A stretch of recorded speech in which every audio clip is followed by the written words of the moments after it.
Jour 15, pour repartir de zéro en tant que DJ producteur, c'est parti. Bon, j'ai décidé de mettre mon nez dans un nouveau projet et, pour une fois, d'attaquer par la rythmique. Alors bon, j'aime beaucoup ce type de kick, ou celui-là,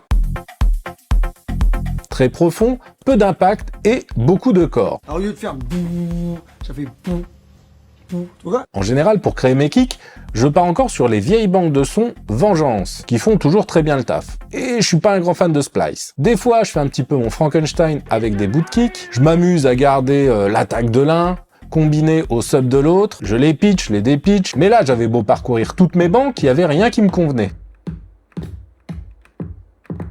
Du coup, let's go pour faire le kick sur Serum. Donc, Serum 2. Dans un premier temps, je vais ouvrir une grille MIDI et je joue tous les temps. Maintenant, dans Serum, on part sur une sinusoïde, communément appelée sin. Je mets la phase et le rand à 0, histoire que chaque coup démarre au même endroit et reste identique. Ensuite, je règle l'enveloppe de volume, faut qu'il n'y ait aucune attaque. Un petit maintien d'environ 80 millisecondes, mais alors ça, c'est variable. Et une descente assez rapide, histoire d'obtenir un kick d'un peu plus de 200 millisecondes. Mais après ça, il y a moyen de le réduire. On met le sustain à 0, là le petit point le mettre à peu près au milieu de la descente, et la release en dessous de 10.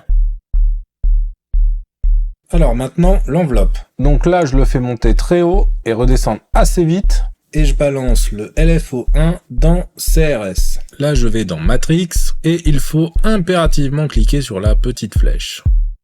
Mais il manque encore un petit peu d'attaque et de texture. Donc il faut cliquer sur Noise et aller chercher le HP12 Pink Noise en mono.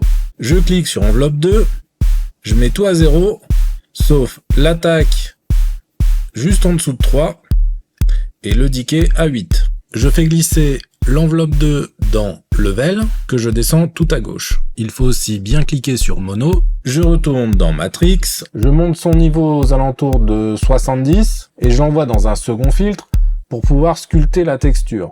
Alors au départ, je l'avais un peu trop poussé et le kick devenait trop soufflé. Ok, bon je vais exporter tout ça et puis le balancer dans un projet où il y a déjà une rythmique, histoire de le tester.